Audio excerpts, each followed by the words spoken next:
2주에 걸쳐서 지난주와 지지난주에 제자들이 예수님을 따르기 위하여서 어떠한 십자가를 져야 하는지에 대한 것과 또한 우리의 위선과 믿음에 대한 설교를 했습니다.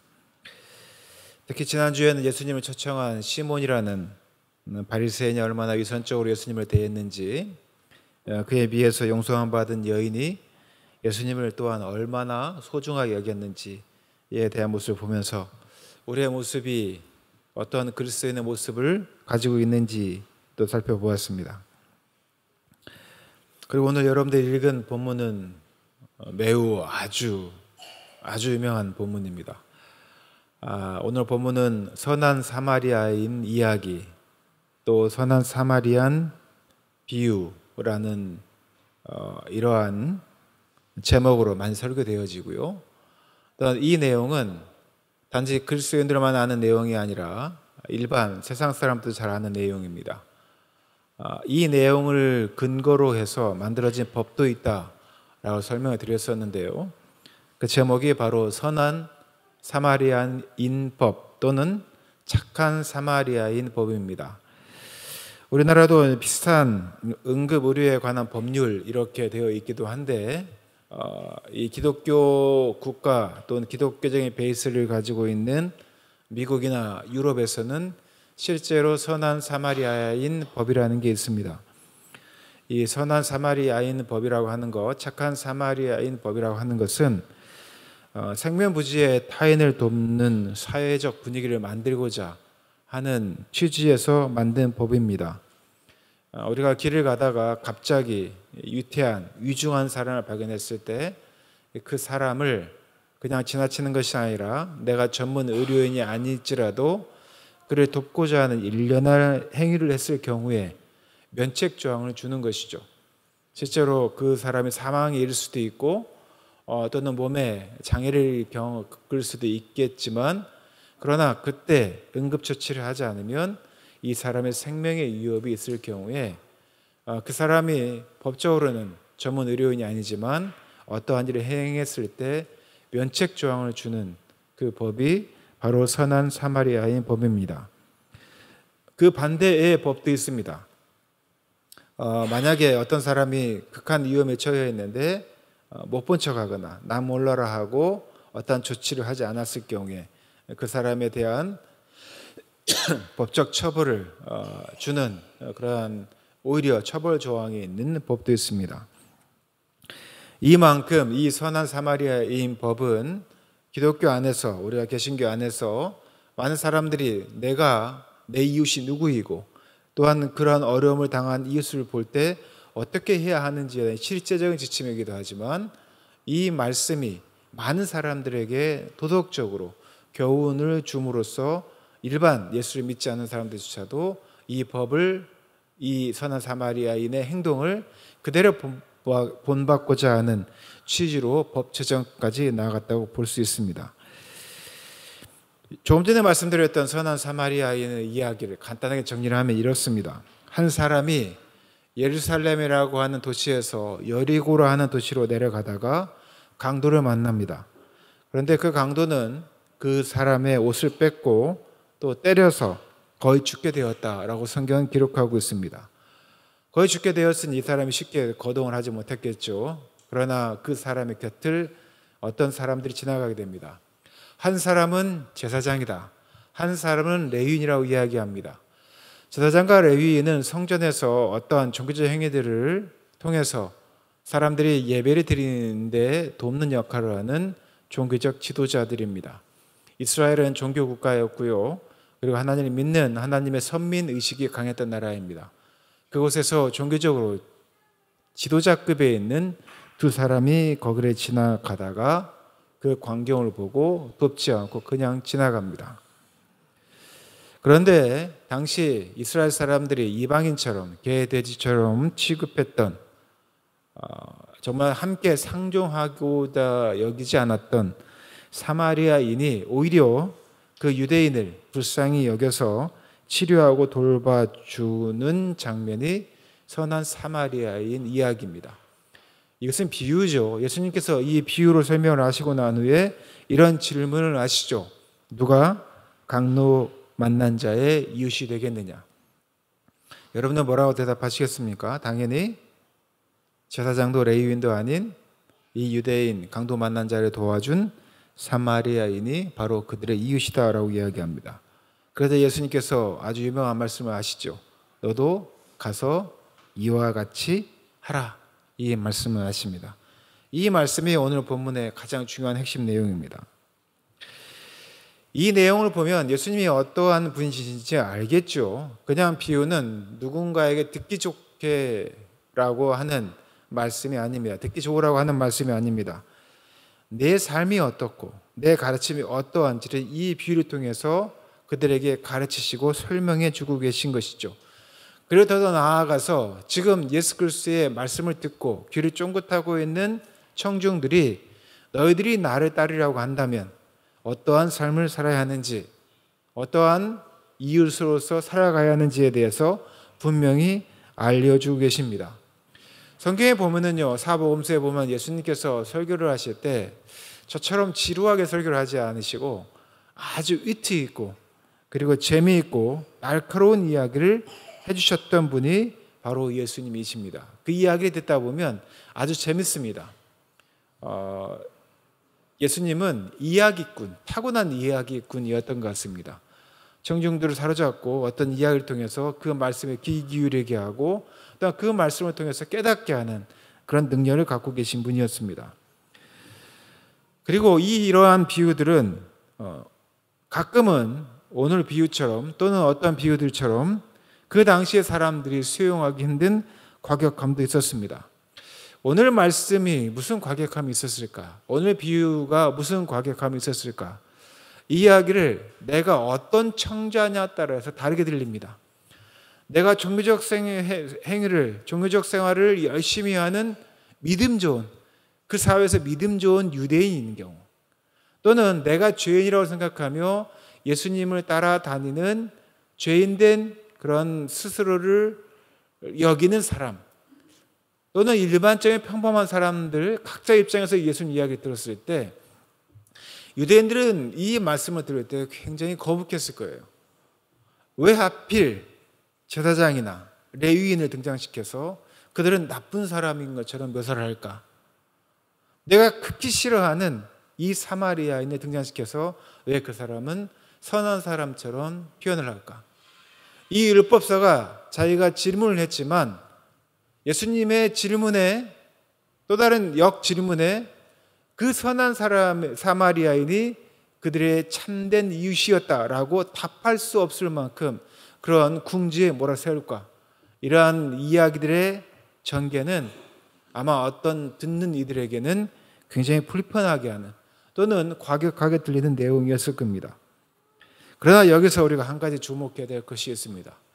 예수님의 비유는 예수님의 시선이 어디 향해 있느냐는 것입니다.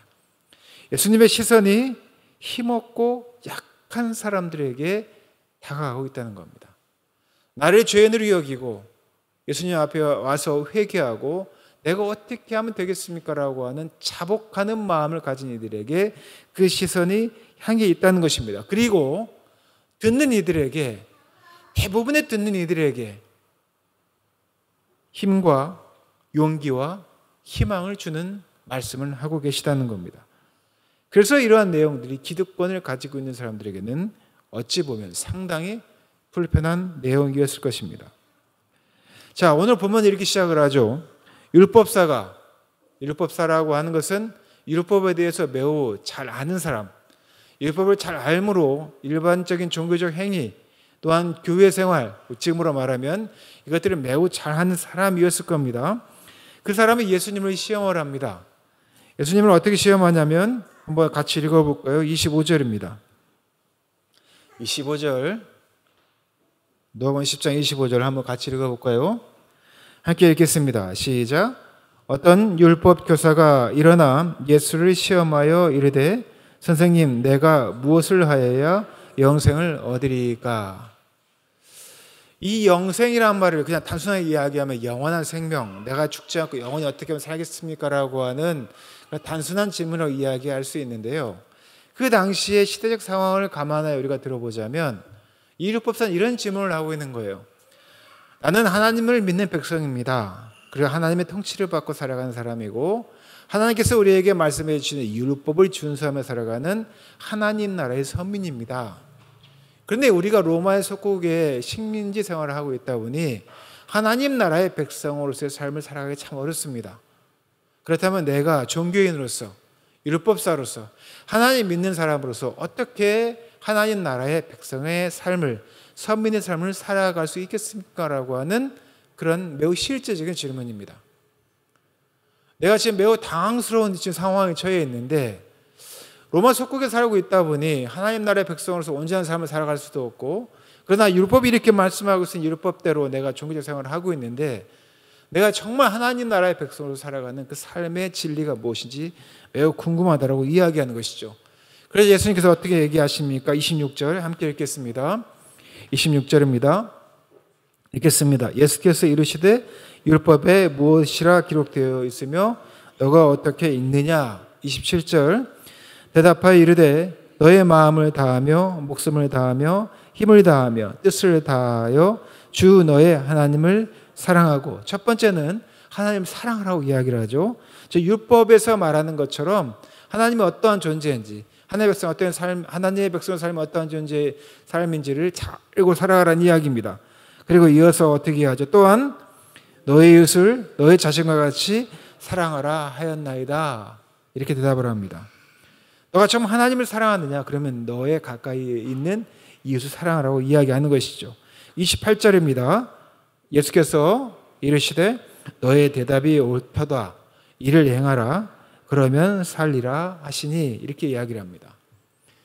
자, 여기까지 보면 나는 나름대로 하나님을 사랑했고, 그리고 내 가까이 있는 이웃에게 11조 또는 구제연금 또 여러 가지 구제를 통해서 그들을 도왔다라고 율법사는 스스로 그렇게 생각할 수 있었을 것입니다.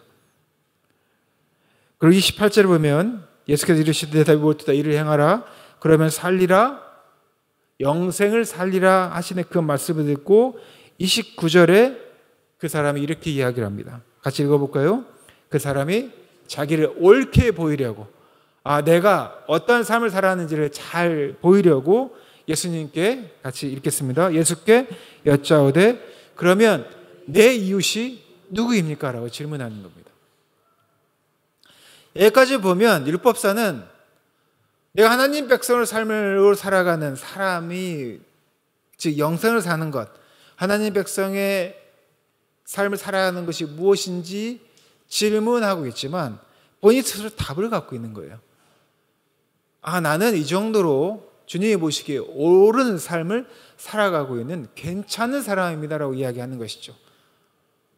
율법을 준수하고 가난한 자를 돕고 하나님께 예배를 드리고 10의 1조를 하고 종교적 모든 행위를 잘하고 있고 나쁜 짓 하지 않으니 내가 얼마나 좋은 사람입니까? 라고 스스로 이야기하고 있는 것이고 판단하고 있는 것입니다. 그러면서 이제 그가 내 이웃이 누구입니까? 라고 자기 자신이 옳게 보려고 하는 그 질문을 하는 것이죠. 그러나 예수님께서 그가 원하는 답을 주지 않습니다.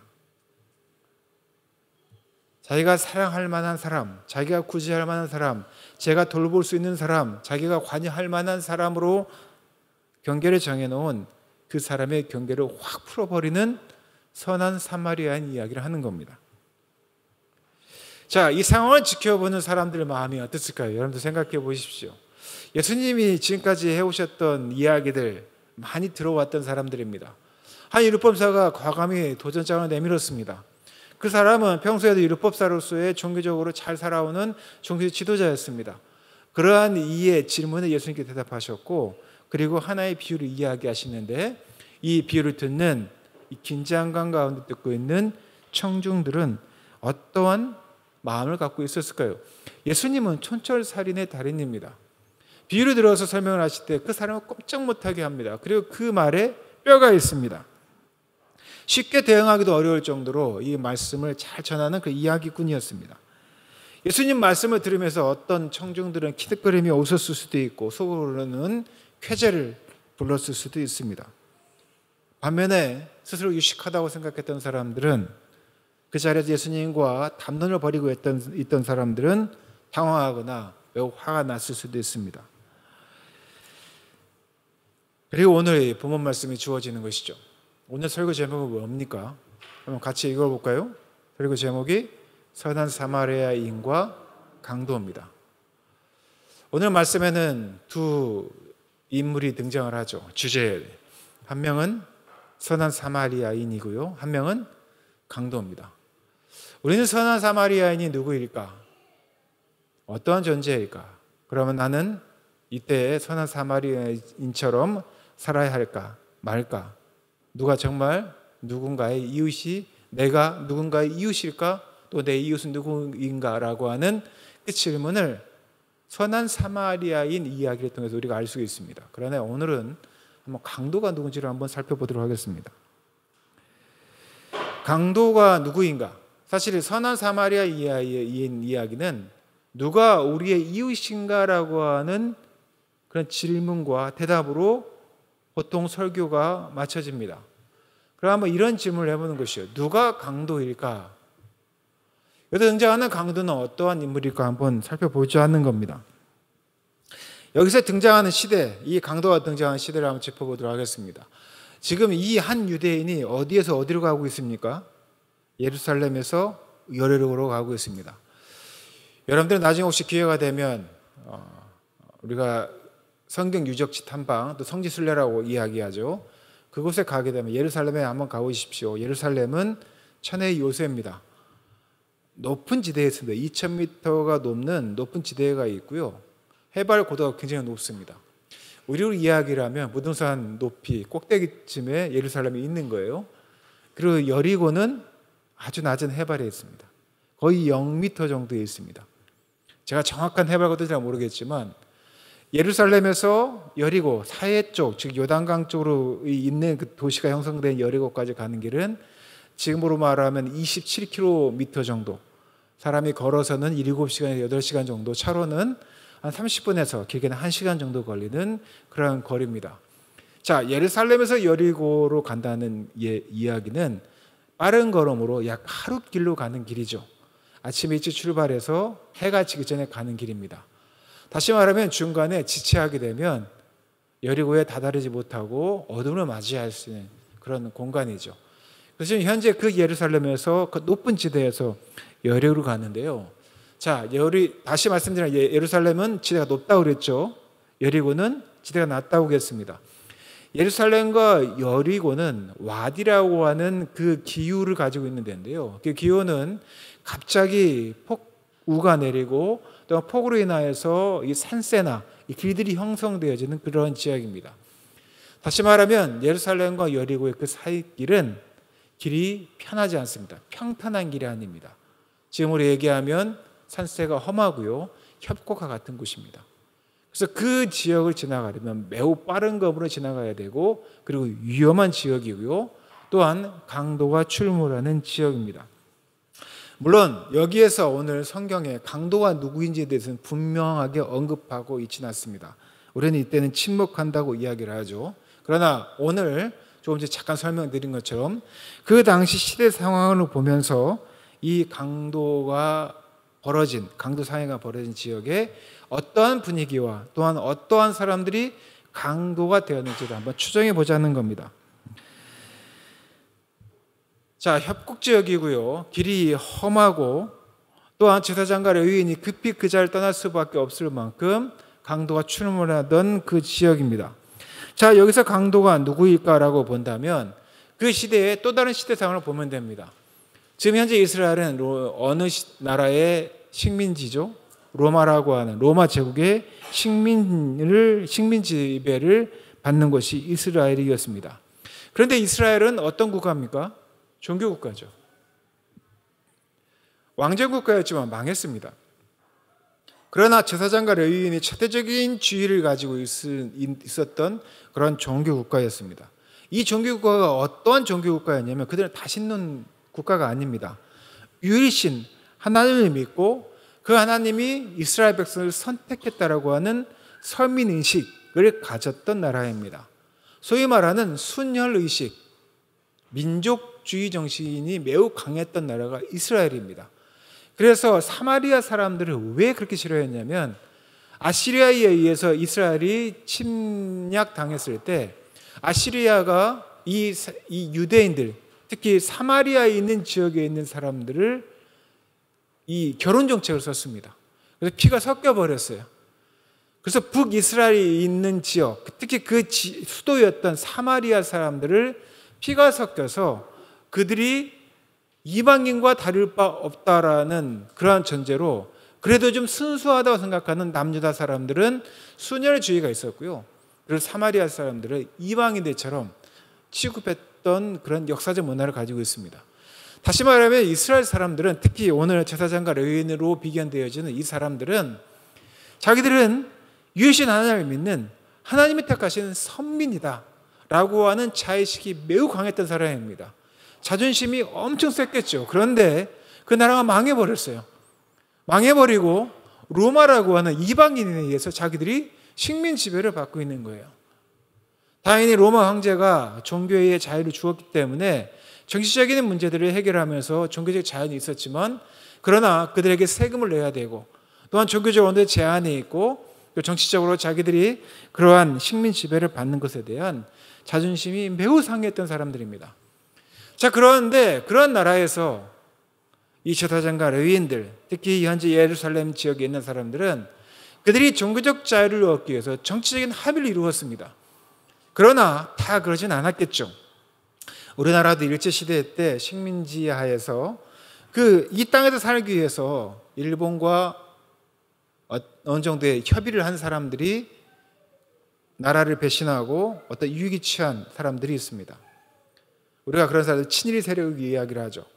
그러나 그것을 인정하지 못하고 산으로 또는 타국으로 타지로 가서 독립운동을 벌였던 사람들이 있습니다. 바로 그러한 무리들이 실제로 유대 사회도 있었습니다. 우리가 그러한 사람들 중에 유명한 사람들이 열심당원들입니다. 열심당원들은요 매우 폭력적이었습니다. 그들은요 로마 군인을 공격하기도 하고요, 로마의 이 예루살렘이나 이스라엘에 주둔하고 있는 로마 주요 기관들을 공격하고 또한 그것에 협조하는 사람들을 실제로 암살하고 살해를 했었던 일들을 했던 사람들도 있었습니다. 그러나 초창기에는 그러한 기운들이 있다가 점차 그 사람들이 예루살렘에서 점점 주변부로 밀려나게 되죠. 그들 중에 상당한 무리들이 어디로 갔을까요? 오늘 여러분들 제가 이야기를 한 이유가 있겠죠. 상당한 무리들이 바로 이 예루살렘과 여리고 그 협곡으로 숨어들었습니다. 우리로 이야기하면 지리산 아니면 아주 깊은 산골로 숨어서 도망을 한 것이죠. 거기도 안 되니까 우리나라 일제시대에는 만주나 중국으로 도망을 가기도 했습니다. 독립운동을 벌였던 사람들이라고 볼 수가 있죠. 이스라엘 회복을 위해서 끝없이 항전하고 협곡으로 숨어들었던 이들, 그리고 그들 중에 유명한 사람들이 열심당원이라고 말씀드렸습니다. 자, 그들의 대명분이 무엇일까요? 나는 지금 로마의 지배를 인정할 수 없어. 하나님께서 통치하시고 하나님께서 택하신 이 백성들이 다시 회복되어지는 이스라엘의 회복을 대망하면서 하나님의 땅을 되찾는 것이 그들의 대의명분이었습니다. 그리고 말씀드린 것처럼 로마를 공격하고 로마 주요 기관을 공격을 하고 또한 주요 인사들을 암살을 하고 또 심지어는 부역하는 사람들을 괴롭게 하는 그런 일들까지 했습니다. 그런데 문제는요, 이 협곡이 매우 건조한 사막이라는 거예요. 매우 이 건조한 사막 지역에 이들이 생활하고 버티는 게 쉽지 않았습니다. 물자 보기 쉽지 않았습니다. 그리고 실제 그 당시에 예루살렘에서 여리고로 가는 그 길목에 로마 군인뿐만 아니라 또는 이방인들뿐만 아니라 실제로 유대인들도 이러한 강도를 당하였는데 이 강도의 행위를 하는 사람들 중에 조금 전에 말씀드렸던 그런 사람들이 있었다는 겁니다. 상당히 많았다는 겁니다. 유대 평민들도 강도를 당하는 일이 빈번했다는 겁니다. 자, 다시 이 비유의 등장인물들을 다시 한번 보겠습니다. 예루살렘에서 여리고로 가는 한 유대인이 있었습니다. 그 사람의 강도를 만납니다. 이 쓰러진 자를 외면한 제사장과 레위인이 등장합니다. 자, 여러분들 제사장과 레위인이 어떤 사람입니까? 하나님을 사랑하는 자들입니다. 하나님을 믿는 자들입니다. 하나님이 택하신 선민, 이스라엘 백성, 유대인들을 대표하는 백성 중에 백성이라고 할 수 있는 사람들이 바로 제사장과 레위인입니다. 여러분 오해하지 마십시오. 제사장과 레위인이 부정을 저지른 사람이 아닙니다. 제사장과 레위인은 정말 전심을 다해서 예배를 드리는 자들입니다. 지금으로 말하면 목회자와 또한 지도자들이라고 볼 수도 있겠죠. 또한 이 시간에 여기 와서 예배를 전심으로 드리는 여러분들이라고 할 수도 있습니다. 그러한 이들이 지금 쓰러진 이를 외면하고 자기의 일신을 위해서 빠른 걸음으로 여리고로 향하고 있습니다. 강도들은 어땠을까요? 자, 실제적인 나쁜 강도도 있었겠죠. 다시 한번 말씀드리자면 이 강도 중에는 상당수가 말씀드렸던 하나님 나라를 회복하고자 하는 그러한 사람들이 협곡으로 밀려났다가 자기의 삶을 위해서, 생활을 위해서 누군가를 강도하는 사람입니다. 이들도 어찌 보면 하나님을 사랑하는 자들입니다. 그리고 그 일을 위해서 자기의 목숨을 아끼지 않는 사람들입니다.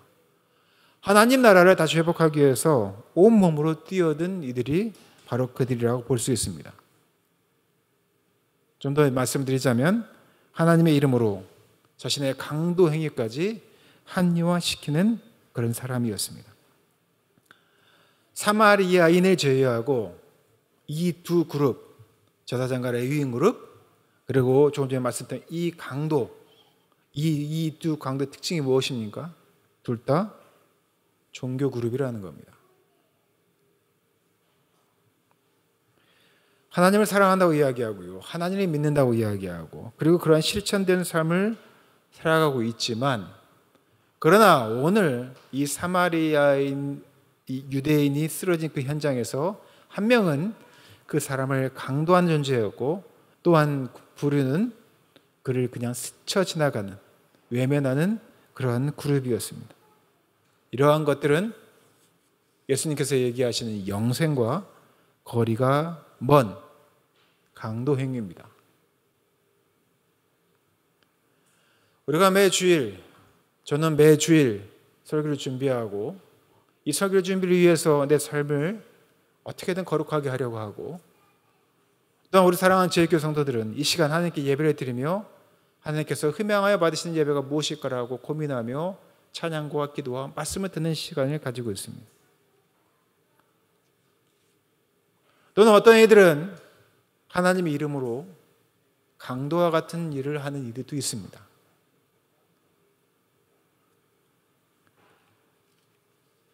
지금 한국교회, 우리 교회, 여러분들 자신을 한번 돌아보십시오.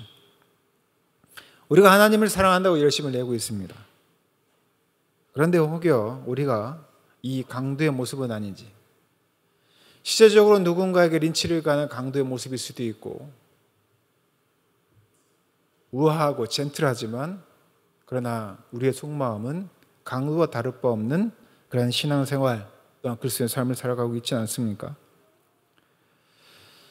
우리나라에서 신학교 중에 가장 들어가기 힘든 신학교가 어딜까요? 개신교 신학교 중에 통합 측의 장신대라고 있습니다. 옛날에는 제가 대학 다닐 때는 저희 학교가 평균 경쟁률이 2대1, 3대1 정도 됐다고 하면 그 장신대는 13대1, 14대1 이랬습니다. 지금은 저희 학교는 미달인데요. 그래도 불구하고 장신대는 지금 1.5대1, 2대1 이렇습니다. 1년 동안 고시 준비하듯이 들어가야 신대원에 들어갈 수 있고요. 생각보다 장신대가 어렵습니다. 그만큼 장신대는 통합 우리나라에서 가장 크다고 하는 장로교 중에 교단 중에 하나인데 자부심이 굉장히 강하겠죠. 제가 장신대를 칭찬하려고 장신대를 이야기하는 게 아니라 장신대에서 신약학 교수로 있다가 은퇴하신 목사님이 계시는데 목사님 이름이 소기천 목사입니다. 교수죠. 근데 이 교수가 이런 발언을 했습니다. 제가 정치적인 색깔을 가지려고 하는 이야기 아니니까 오해하지 마십시오. 그분이 하신 말씀 중에 이런 말이 있습니다. 이재명 암살 빈다. 뭔 말일까요? 이재명 암살설이 있으니까 이재명이 죽기를 간절히 바란다는 거예요. 이게 신학교 교수 목사가 한 이야기입니다. 정치적인 걸 떠나서라고 분명히 말씀드렸습니다. 여기 워딩이니까. 그러니까 사람들이 막 이렇게 뭐라고 했습니다. 근데 그분의 이 페이스북 타임라인을 보면 욕이 되게 많습니다. 어떤 욕이 있냐면 중국 놈들 새 놈 더 차단한다. 개 노무 새끼들. 이런 말들이 정말 자주 등장합니다. 그래서 목사가 욕하면 되냐 그랬더니 예수님 욕하셨다는 거예요. 독사의 새끼들. 그러니까 자기가 해도 상관없다는 겁니다. 사실은 더 심한 욕도 있는데요. 이런 망언을 하는 사람들이 그냥 할까요? 그렇지 않습니다. 그분도요, 하나님의 이름으로 정의를 세운다는 명목으로 그 이야기를 하고 있어요.